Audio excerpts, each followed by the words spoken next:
Hello students, welcome to my channel. ये calorimetry chapter का third lecture है। इस वीडियो में हम लोग बात करेंगे लेटेंट हीट के बारे में। लेटेंट हीट क्या होती है?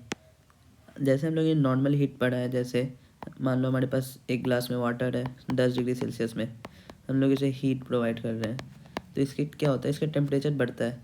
मान लो 30 डिग्री सेल्सियस हो गया, तो ये जो सिग्निफिकेंट राइज इन टेम्परेचर है ये विजिबल है।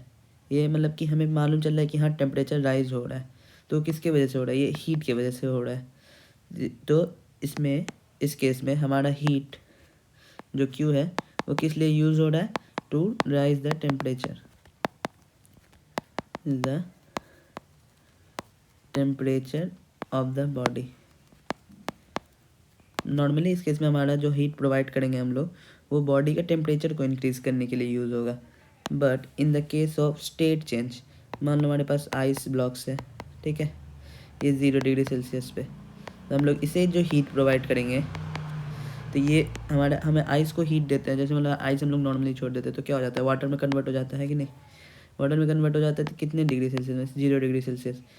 तो हम लोग इसमें भी तो एक हीट प्रोवाइड कर रहे हैं, लेकिन ये हीट इसका टेम्परेचर को राइज नहीं करता है, समझे? मतलब normally when you heat a substance the thermometer reading goes up, right? The heat is visible as a temperature rise, but during a change of state, इसमें क्या है, चेंज ऑफ स्टेट, ये वाली हीट जो हम लोग प्रोवाइड कर रहे हैं वो चेंज ऑफ स्टेट में यूज़ हो रही है, समझे? ये स्टेट चेंज करने के लिए, सॉलिड से लिक्विड बनाने के लिए, सॉलिड टू लिक्विड, असर नहीं पड़ता है इसमें। ये लेटेंट हीट हम लोग सिर्फ यूज़ करते हैं। लेटेंट हीट टर्म ही डिफाइन इसलिए होता है क्योंकि इसमें स्टेट चेंज होता है, स्टेट चेंज। लेटेंट का लिटरली मतलब कि एक्चुअल मीनिंग होता है हिडन, राइट? ये हिडन हीट है। इसका हम लोग कैसे एक्सप्लेन कर सकते हैं? मान लो कि जैसे एक क्वेश्चन आएगा तुम्हारे पास कि अगर हम लोग हीट दे रहे हैं इसमें आइस को, जो 0 डिग्री सेल्सियस पे अगर हम लोग हीट दे रहे हैं तो वो कहाँ जा रहा है जब उसका टेम्परेचर ही राइज नहीं हो रहा है? तो ये क्या होता है, it is used to overcome the forces of attraction between molecules. मतलब जो ये हम लोग हीट प्रोवाइड कर रहे हैं वो सॉलिड के अंदर इंटरमोलिकुलर फोर्सेस हाई होती है कि नहीं? इंटरमोलिकुलर फोर्सेस ज़्यादा होती है। तो ये जो हीट हम लोग प्रोवाइड कर रहे हैं वो इस सॉलिड का इंटरमोलिकुलर फोर्सेस को वीकन करने के लिए, weaken the forces, weaken the forces to form liquid state, right? Weaken the forces to form liquid state, मतलब कि इसमें जो हम लोग हीट प्रोवाइड करेंगे वो अंदर के जो बॉन्ड्स बने हुए हैं आपस में, मॉलिक्यूल्स चिपके हुए हैं एक दूसरे से, उस फोर्सेस को कम करने के लिए हमारा ये हीट यूज़ होगा जो कि स्टेट चेंज करेगा। But on the other hand इस टेम्परेचर चेंज वाले हीट में, जो नॉर्मली हम लोग पिछले लेक्चर्स में पढ़ा है हमने, जो ये Q equal to MC delta T वाले हीट में, ये टेम्परेचर राइज करता है। ये हीट डेल्टा T टेम्परेचर को राइज करने में मदद, टेम्परेचर राइज का सीधा सीधा कनेक्शन होता है काइनेटिक एनर्जी ऑफ मॉलिक्यूल्स।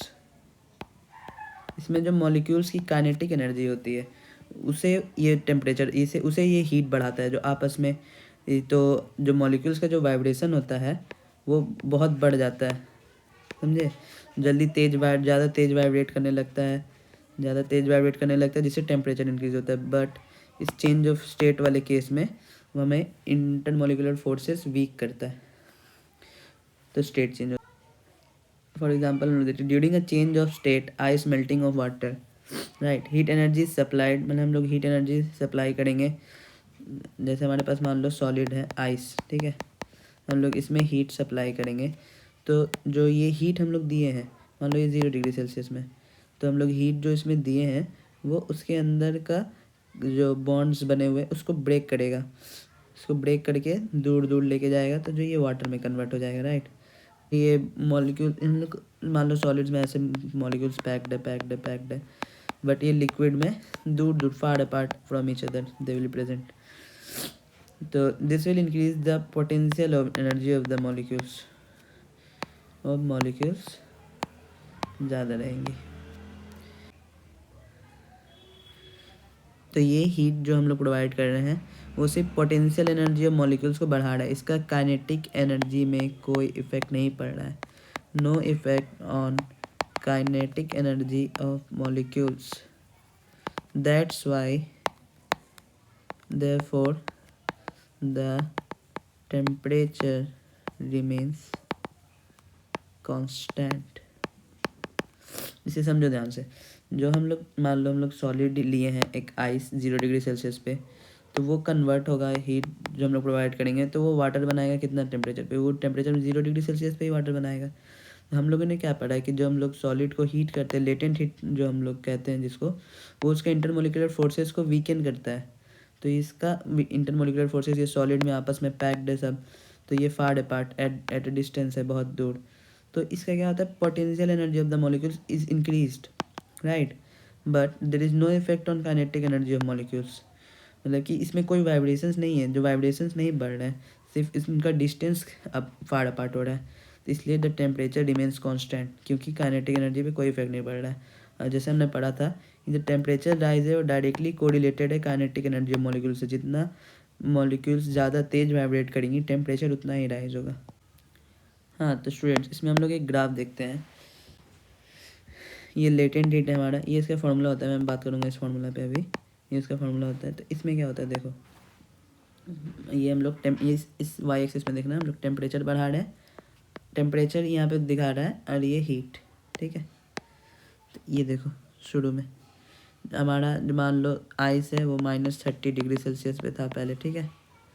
तो हमने हीट बढ़ाया, हीट बढ़ाया, हीट बढ़ाया, हीट बढ़ाया, हीट बढ़ाया, हीट बढ़ाया, हीट बढ़ाया, हीट बढ़ाया, तो इस 0 डिग्री सेल्सियस तक आया, पहुंचा, ठीक है. ये 0 डिग्री सेल्सियस तक पहुंचा तुम्हारा आइस का टेम्परेचर.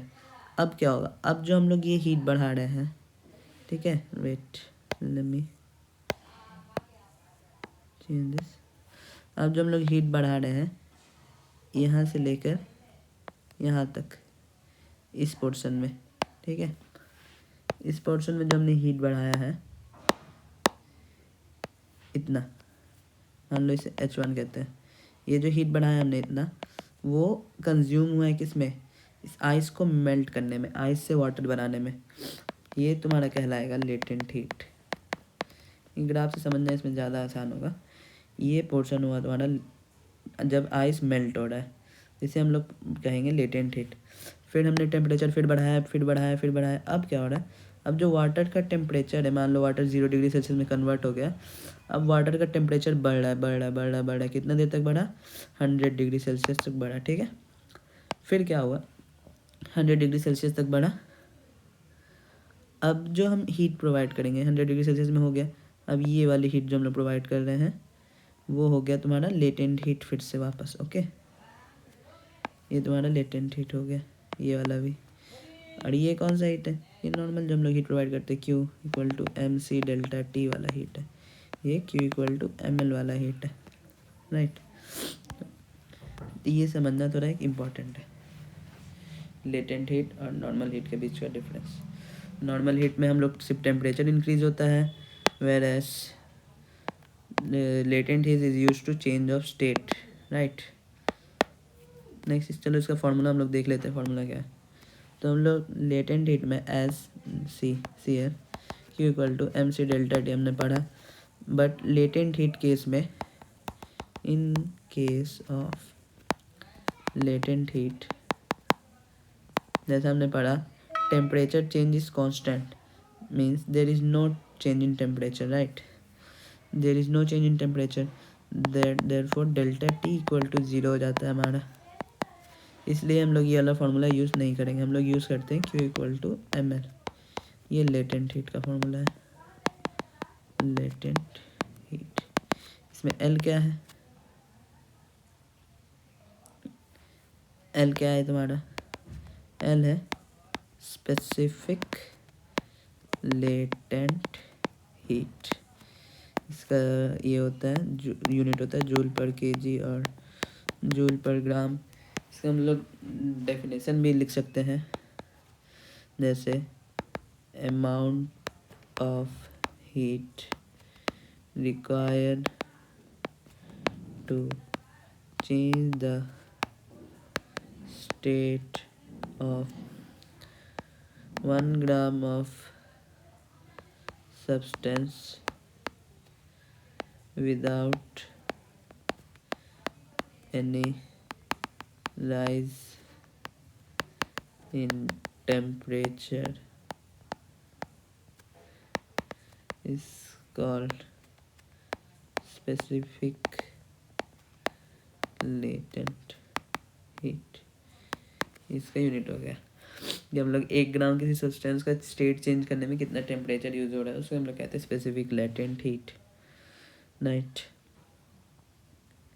तो वैसे ही कुछ कुछ और स्पेसिफिक टर्म्स होती है जैसे specific latent heat of fusion, specific latent heat of fusion, हम लोग LF भी लिख सकते हैं।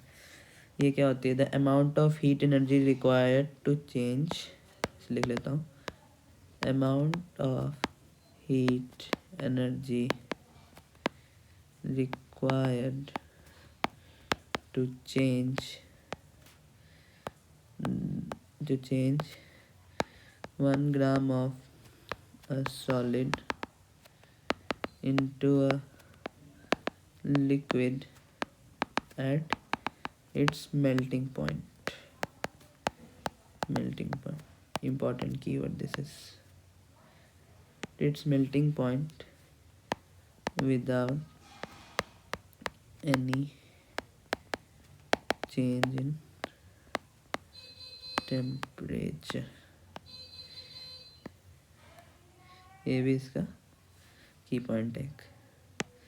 राइट, जैसे हम लोग कह सकते हैं latent heat of fusion for ice is 336 joule per gram.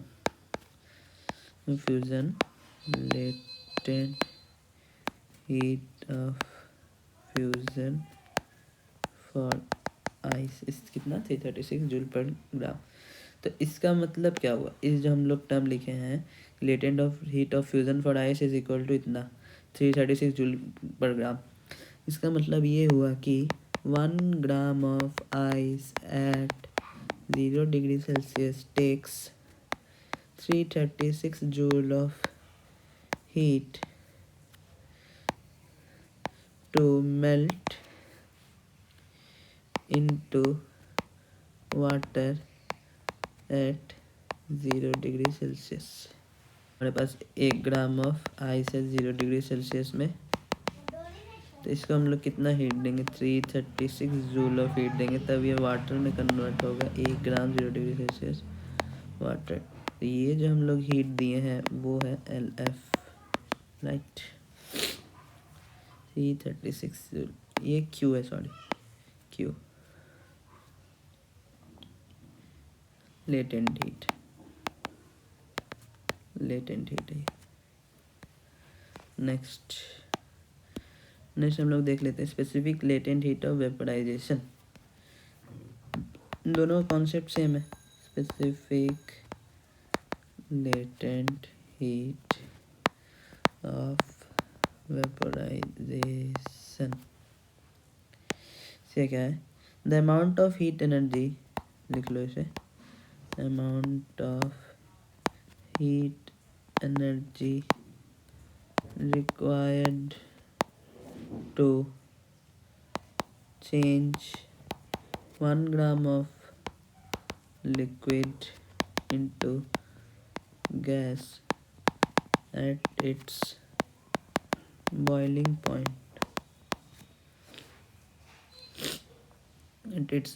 point without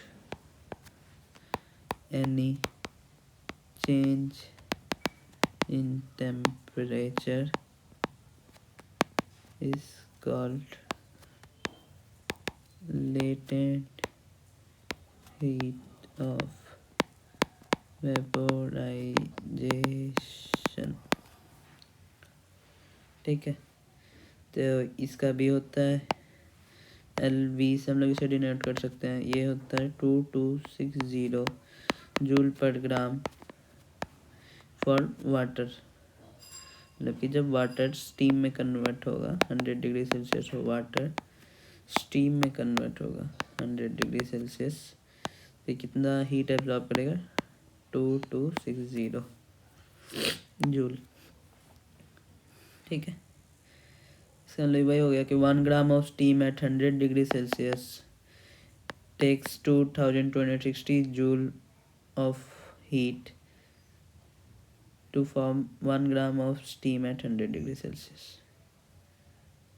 ठीक है, इसे हम लोग कह सकते हैं, इसका फार्मूला भी हम लोगों ने देख लिया लेटेंट हीट का, Q equal to ml latent heat का। ठीक है, चलो न्यूमेरिकल्स पे चलते हैं डायरेक्ट। ठीक है, इसका एप्लीकेशन हमें समझ में आएगा तब कि कहाँ कहाँ यूज़ होता है।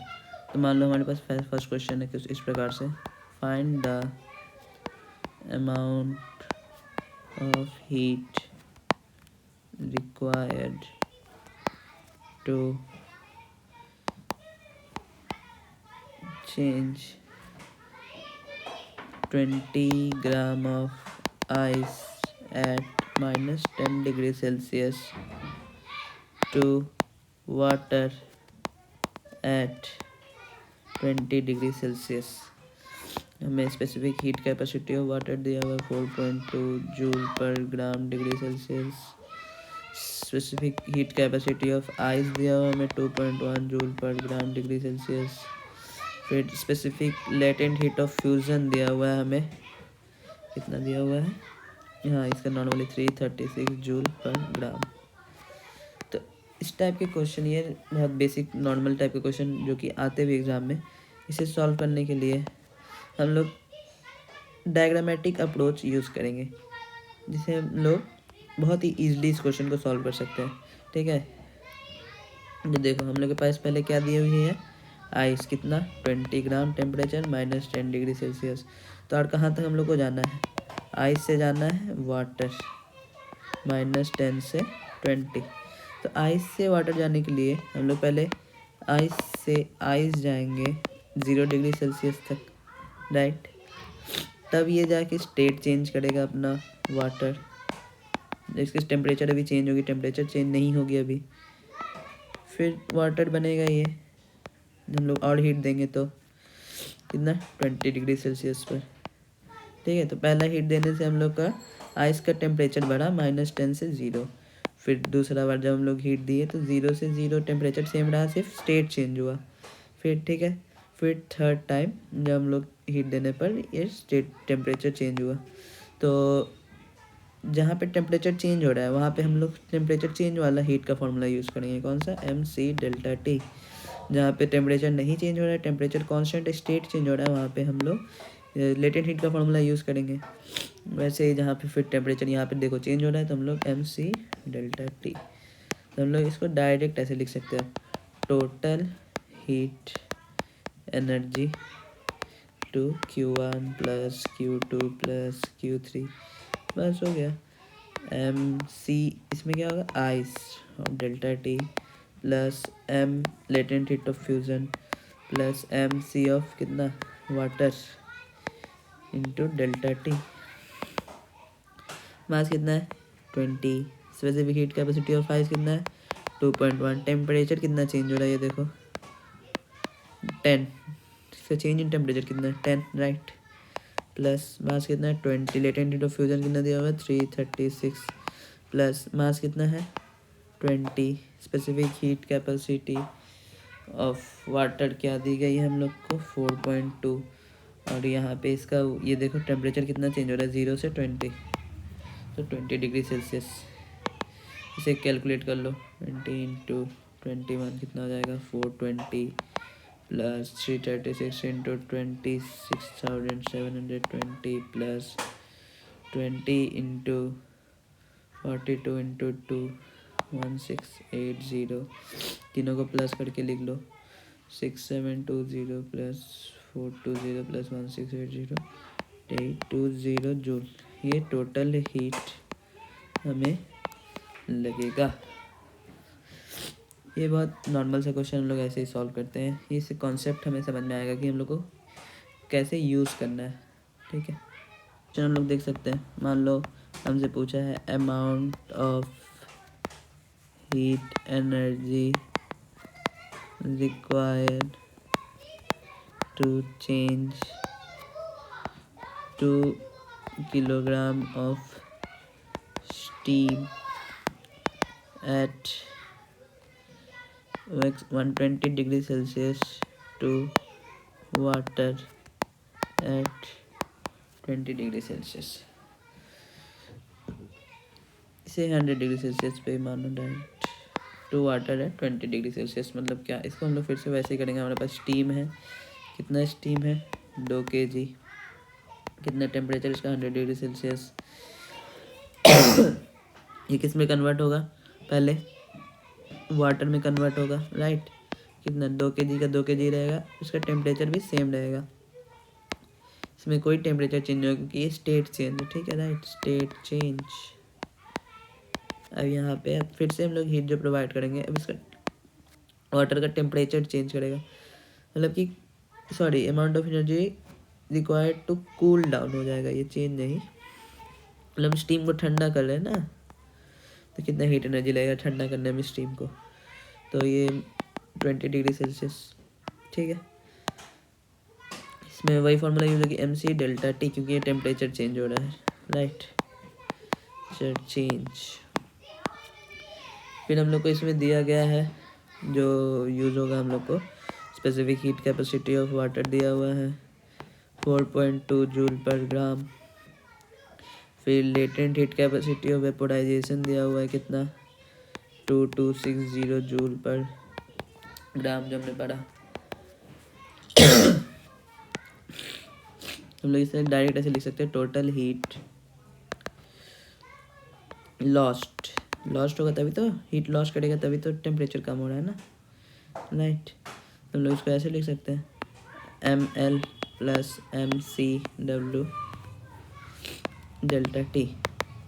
मास क्या है हमारा 2 kg, मतलब 2000 gram into latent heat of vaporisation दिया हुआ है 2260 प्लस मास कितना है हमारा 2000 इंटू 4.2, टेम्परेचर कितना चेंज हो रहा है 100 से 20, यानी कि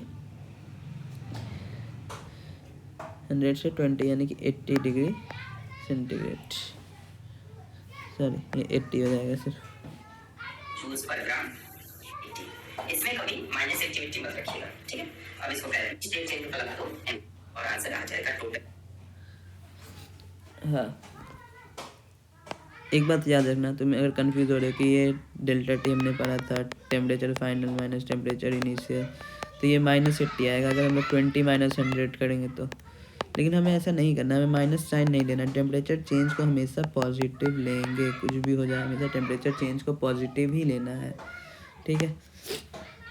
इसे कैलकुलेट कर लो, कितना आएगा 2000, ये बहुत बड़ी नंबर आएगी, इसे कैलकुलेट कर लेना, इतना ये तुम्हारा आंसर हो जाएगा, ठीक है। ये इसका वैल्यूज वगैरह तुम्हें थोड़ी प्रॉब्लम होगी कैलकुलेट करने, क्योंकि ये मैं क्वेश्चन कहीं से ले नहीं रहा हूँ, ये खुद से बना रहा हूँ, समझे, तो इसका वैल्यूज वगैरह मेरे को नहीं पता, लेकिन तुम कर सकते हो, ये मेन कॉन्सेप्ट तुम्हारा यही रहेगा, ठीक है। नेक्स्ट चलो हम लोग जो याद है हमें ये पिछले लेक्चर में हमने पढ़ा था, ये प्रिंसिपल ऑफ कैलोरीमेट्री, हम लोग क्वेश्चंस में इसका भी यूज़ करेंगे, ये बहुत फेवरेट टॉपिक है, इससे मतलब कि एग्ज़ाम का फेवरेट टॉपिक है, इसमें बहुत क्वेश्चन आते हैं। हमने पढ़ा था क्या, Q lost equal to Q gained, right, हम लोग इसका यूज़ करेंगे अच्छे अच्छे क्वेश्चंस में, ठीक। क्वेश्चन हम लोग करके देखते हैं। Let's do some question on the topic principle of calorimetry use in latent heat, right. तो ये देखो, जैसे फर्स्ट क्वेश्चन हमारे पास क्या है, 30 ग्राम of ice at 0 degree Celsius is used to bring down the temperature of a certain mass of water at 70 degree Celsius to 20 degree Celsius. Find the mass of water. Okay, हमारा question हम लोग normally जैसे, हाँ देखो क्या है, हमारे पास वाटर है, मान लो m मास का वाटर है 70 डिग्री सेल्सियस में, तो ये इसका टेम्परेचर कितना चेंज हो रहा है, इसका मास m रहेगा 20 डिग्री सेल्सियस। जब हम लोग क्या कर रहे हैं, इसमें आइस मिला रहे हैं 30 gram ice at 0 degree Celsius हम लोग इसमें मिला रहे थे। ठीक है, तो इसको हम लोग वैसे ही सॉल्व करेंगे। बोल तो कैसे, जैसे हम लोग अलग अलग बना के सॉल्व करते थे, हॉट बॉडी, कोल्ड बॉडी। ठीक है, तो इसमें हॉट बॉडी हमारा क्या है, वाटर, कोल्ड बॉडी है आइस। तो hot body mass of water क्या है, m। ठीक है, चलो फिर specific heat capacity of water क्या है, 4.2 joule per gram degree Celsius. ठीक है, specific heat capacity of water.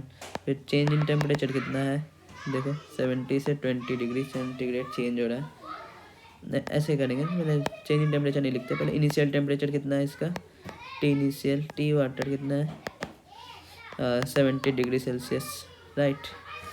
फिर कोल्ड बॉडी में आ जाओ, cold body mass of ice कितना है 30 ग्राम। ठीक है, फिर हमें क्या दिया हुआ है, टेम्परेचर दिया हुआ, टेम्परेचर ऑफ आइस दिया हुआ है 0 डिग्री सेल्सियस।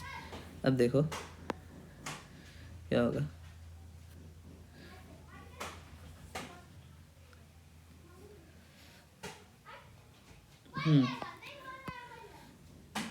तो ये पूरा मिक्सचर जो है हमारा at the end of the experiment, ये है कितना डिग्री सेंटीग्रेड पे आके रुक रहा है, 20 डिग्री सेंटीग्रेड पे, right. To bring down the temperature of certain mass of water to 20 degree Celsius. ये मिक्सचर का लास्ट फाइनल टेम्परेचर कितना हो रहा है, 20 डिग्री सेल्सियस। तो ये वाटर को 70 डिग्री सेल्सियस से 20 डिग्री सेल्सियस हीट लूज़ करना पड़ेगा। तो ये हीट लूज, देखो टेम्परेचर चेंज हो रहा है ना, इसमें स्टेट चेंज कोई नहीं, वाटर से वाटर ही है, तो MC डेल्टा T। ठीक है, चलो समझ गए। फिर इसमें क्या होगा, ये देखो ये तो हमारे पास आइस है, ये तो वाटर नहीं है ना, तो आइस पहले क्या वाटर में कन्वर्ट होगी, 0 डिग्री सेल्सियस 30 ग्राम, ये वाटर में कन्वर्ट होगी। ठीक है, ml ये लेटेंट हीट से, फिर ये वाटर फिर जाएगा 20 डिग्री सेल्सियस में MC डेल्टा T। समझे, इसे ध्यान से समझना। इधर हमारे पास क्या है, वाटर। ठीक है, हम लोग को लास्ट में क्या चाहिए, वाटर चाहिए 20 degree Celsius as per the question required. तो इस साइड का वाटर क्या होगा, पहले डायरेक्ट टेम्परेचर चेंज हो रहा है तो MC delta C, temperature change वाले फॉर्मूला हम लोग यूज़ करेंगे यहाँ पे। बट यहाँ पे देखो हमारे पास आइस है, तो इसे वाटर एट 20 डिग्री सेल्सियस में कन्वर्ट करने के लिए पहले हम लोग को वाटर बनाना तो पड़ेगा। तो लेटेंट हीट दे के हम लोग पहले वाटर बनाएंगे 0 डिग्री सेल्सियस, उसके बाद टेम्परेचर चेंज वाला फॉर्मूला यूज़ करके हम लोग को 20 डिग्री सेल्सियस मिलेगा। तो इसे लिख दो, बाय प्रिंसिपल ऑफ कैलोरीमेट्री। ठीक है, Q lost equal to Q gain, right. तो MC delta T equal to ML plus MC delta T। तो ये वाला मास हमारे पास कितना है, ये वाला मास हमें फाइंड करना है M, स्पेसिफिक हीट कैपेसिटी है 4.2, टेम्परेचर कितना चेंज हो रहा है 50 डिग्री, 50 इक्वल टू मास हमारे पास कितना है, मास हमारे पास यहाँ पे 30 ग्राम ऑफ आइस है, स्पेसिफिक लेटेंट हीट दिया हुआ है 336, ये मास भी 30 है, into specific heat capacity water, ये वाटर है तो स्पेसिफिक हीट कैपेसिटी वाटर डालेंगे 4.2 इंटू डेल्टा T, टेम्परेचर कितना हो रहा है, चेंज हो रहा है 0 से 20 डिग्री सेल्सियस, तो यहाँ पे डेल्टा T हो जाएगा 20। अब इसे कैलकुलेट कर लो, और ये कटा 4.2, ये कटा M 42 इंटू 5 कितना हो जाएगा, 5 to the 10 0 1 5 4 जा 21 080 प्लस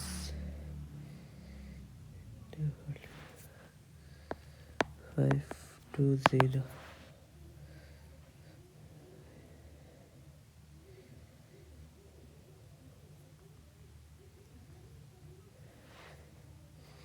सॉरी दोस्त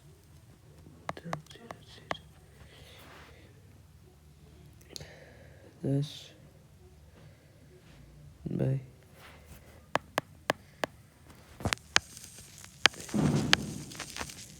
210 M की वैल्यू निकल के आ जाएगी तुम्हारी 60, यानी कि आंसर क्या हो जाएगा, क्या पूछा था हमने से क्वेश्चन में कि find the mass of water, mass of water to 60 gram. ठीक है, हम लोग ऐसे क्वेश्चन सॉल्व कर सकते हो ये वाला। नेक्स्ट क्वेश्चन हम लोग देखते हैं, क्या दिया हुआ हमें 85 gram of water at 30 degree Celsius is cool to 5 degree Celsius by adding certain mass of ice. Okay, find the mass of ice required. ठीक है, तो चलो लिखते हैं क्या है हमारे पास। हॉट बॉडी क्या गिवन है, हॉट बॉडी हमारे पास वाटर, कोल्ड बॉडी है हमारे पास आइस। चलो इसका मास कितना हुआ है 85 ग्राम, इसका मास कितना है ये निकालना है हमें एम।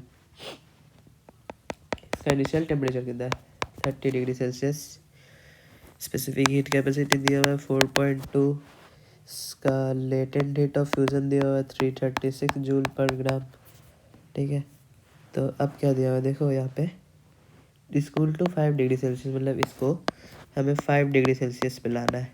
ठीक है, तो ये तो तुम्हारा वाटर है, ये भी वाटर फेज में है, ये वाला 5 डिग्री सेल्सियस भी, तो ये तो सही है, तो नॉर्मली आ जाएगा।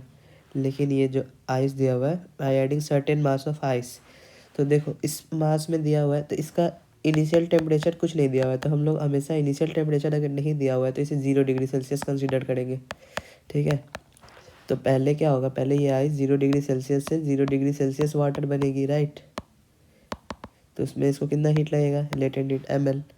फिर ये इसका टेम्परेचर राइज होगा कितना 0 डिग्री सेल्सियस से 5 डिग्री सेल्सियस, तो ये mc डेल्टा टी वाला फॉर्मूला लगेगा, यहाँ पे भी mc डेल्टा टी लगेगा। ठीक है, तो हम लोग इसे लिखते हैं by principle of calorimetry, Q lost equal to Q gained, right. तो Q लॉस्ट हमारा कितना हो रहा है mc delta T, mass of water कितना है 85 इंटू 4.2, ये डेल्टा टी देखो कहाँ से कहाँ तक 30 से 5, दोनों का डिफरेंस कितना होगा 25, डेल्टा टी हो जाएगा 25 equal to ml mass of ice जो कि निकालना है, लेटेंट हीट दिया हुआ है 336 प्लस मास ऑफ आइस जो कि निकालना है, ये मतलब मास ऑफ वाटर दिस वन, तो ये तो निकालना है हमें, mass into 4.2 into delta T, इसका डेल्टा टी कितना है यहाँ पे 0 से 5, तो डेल्टा टी भी 5 हो जाएगा। ठीक है, इसे कैलकुलेट करते चलो, ये कितना हो जाएगा 10, 5 से कटेगा 2 बार में, 5 से कटेगा 5 बार में, 21, तो 25 इंटू 21 इंटू 5 हो जाएगा तुम्हारा ये 8925 equal to 336 m plus 4.2 into 5 21 m हो जाएगा। ये क्या हो गया 21 प्लस 336 357 m 8925, तो यहाँ से तुम m की वैल्यू निकाल सकते हो, मास आ जाएगा तुम्हारा 25 ग्राम, तो हम लोग का 25 ग्राम ऑफ आइस, ये हो जाएगा हमारा आंसर। ठीक है, नॉर्मली तुम्हारे एग्जाम में इसी टाइप का क्वेश्चन आता है, ये सब तुम्हारा PYQ ही था ये वाला दोनों। तो बस यही है, इसमें तुम ये सब क्वेश्चन भी ट्राई कर सकते हो। What mass of ice at 0 degree Celsius added to 2.1 kg water will cool it down from 75 to 25, same concept पे बनेगा ये तुम्हारा होमवर्क। चलो इसको कर लेना, प्रैक्टिस करना है यार क्वेश्चन का, तभी बहुत अच्छे से कर पाओगे एग्जाम में। Calculate the total amount of heat energy required to melt 200 gram of ice at 0 degree Celsius to water at 100 degree Celsius. क्या दिया हुआ है, आइस है 200 ग्राम, ठीक है, of ice at 0 degree Celsius में दिया हुआ है, तो क्या होगा ये पहले इसको ml स्टेट चेंज होगा, यहाँ पे वाटर बनेगा कितना 200 ग्राम 0 डिग्री सेल्सियस में to water at 100 degree Celsius, फिर इसका टेम्परेचर चेंज होगा। ठीक है, इसमें mc डेल्टा टी वाला फार्मूला यूज होगा, तो ये 200 ग्राम का 200 ग्राम ही रहेगा, इसका टेम्परेचर क्या होगा 100 डिग्री सेल्सियस। बस अब टोटल हीट पूछा है तो ml plus mc delta T कर देना, फार्मूला पुट करो, वैल्यू पुट करो, आंसर दियो। इसमें लेटेंट हीट ऑफ दिया हुआ है, स्पेसिफिक हीट का भी सब दिया हुआ है, तुम कर लोगे यार। बस यही था आज के वीडियो में। मेनली हम लोगों ने क्या किया, हम लोगों ने क्वेश्चन सॉल्व किया और कंसेप्ट पढ़ा लेटेंट हीट का, जो कि बहुत इंपॉर्टेंट टॉपिक है। ठीक है, तो एक बार देख लेते हैं हम लोगों ने क्या पढ़ा। तो हम लोगों ने पढ़ा क्या, लेटेंट हीट एक छुपी हुई हीट है जो कि स्टेट चेंज करने में यूज़ होती है। ठीक है, सॉरी दिस वन नॉट, हाँ लेटेंट हीट हम लोगों ने पढ़ा कि स्टेट चेंज करने में यूज़ होती है, चेंज ऑफ स्टेट में। ठीक है, लेकिन वही जो नॉर्मल हीट हम लोग प्रोवाइड करते हैं वो temperature rise to rise the temperature of the body, ठीक है। और टेम्परेचर किससे रिलेटेड है? Direct kinetic energy of molecule से। इसलिए जब हम लोग सॉलिड को हीट करते हैं तो इंटरमोलिकुलर फोर्सेस इसका ज़्यादा होता है, तो हम लोग जो हीट प्रोवाइड करते हैं स्टेट चेंज के लिए वो इस इंटरमोलिकुलर फोर्स को वीक करता है to form the liquid state, right. इसी सॉलिड स्टेट को लिक्विड स्टेट में कन्वर्ट करता है, जिसमें क्या होता है, जो मॉलिक्यूल्स एक दूसरे के क्लोज होते हैं वो फार अपार्ट फ्रॉम ईच अदर हो जाते हैं, जिससे उनका पोटेंशियल एनर्जी बढ़ता है, ठीक है। पोटेंशियल एनर्जी बढ़ेगा और साथ ही साथ उसके काइनेटिक एनर्जी में कोई इफेक्ट नहीं पड़ता है, राइट। काइनेटिक एनर्जी में कोई इफेक्ट नहीं पड़ता है, जिसके कारण द टेम्परेचर रिमेन्स कांस्टेंट। यही था तुम्हारा कॉन्सेप्ट मेन लेटेंट हीट का। नेक्स्ट हम लोग ने ये ग्राफ देखा जो कि बहुत इंपॉर्टेंट क्वेश्चन आता है इससे। ये तुम्हारा टेम्परेचर इंक्रीज़ करने वाला पार्ट है, इसमें टेम्परेचर इंक्रीज़ हो रहा है आइस का। ये तुम्हारा स्टेट चेंज का है, ये तुम्हारा नॉर्मल टेम्परेचर इंक्रीज़ हो रहा है। ये तुम्हारा बॉइलिंग का पार्ट है, इस स्टेट चेंज हो रहा है लिक्विड से वेपर में, राइट। ये तुम्हारा फ्यूज़न मेल्टिंग हो जाएगा और इसे बोलते हैं वेपराइजेशन, ठीक है। फिर हम लोगों ने क्या पढ़ा? फिर हम लोगों ने भाई इसके फॉर्मूले को स्टडी किया कि क्या होता है MC डेल्टा टी में latent heat delta T equal to 0 हो जाता है, इसलिए हम लोग ये वाला फार्मूला यूज़ नहीं करेंगे क्योंकि लेटेंट हीट में नो टेम्परेचर चेंज होता है। दैट्स वाई इसका एक फार्मूला होता है Q equal to ML, right. L को हम लोग बोलते हैं लेटेंट हीट, सॉरी L को बोलते हैं हम लोग स्पेसिफिक लेटेंट हीट, इसका यूनिट होता है जूल पर केजी और joule per gram. Amount of heat required to change the state of 1 gram of substance without any rise in temperature is called specific latent heat. ये याद रखना है, इसका question हम लोग को मिल सकता है एग्जाम में। Specific latent heat of fusion हम लोग ने पढ़ा LF से, जिसको डिनोट करते हैं amount of heat energy required to change 1 gram of solid into a liquid at its melting point without any change in temperature. ये हमारा हो जाता है 336 joule per gram latent heat of fusion for ice, इसे कहते हैं हम लोग। इसका ओवरऑल मतलब क्या हुआ, इसका क्रक्स क्या हुआ? 1 gram of ice at 0 degree Celsius take 336 joule of heat energy to melt into water at 0 degree Celsius. ये तुम लोग याद रखना, इसे क्वेश्चन सॉल्व करने में बहुत हेल्प होगा, ठीक है। इन्हें पढ़ा specific latent heat of vaporization. Amount of heat required to change 1 gram of liquid into gas at its boiling point without any change in temperature is called latent heat of vaporization। ये उसका value भी हम लोगों ने देखा 2260 joule per ग्राम, ठीक है। वही बात है, कर सकते हो। फिर हम लोगों ने क्वेश्चन प्रैक्टिस किया, तो ज़्यादा से ज़्यादा तुम लोग क्वेश्चन प्रैक्टिस करना, और ये जो होमवर्क मैंने प्रोवाइड किया ये 2 क्वेश्चन इसे ज़रूर से ज़रूर करना। ये वाला भी हो जाएगा, तुम लोग इसे ट्राई करना, ठीक है guys. Take care and study well.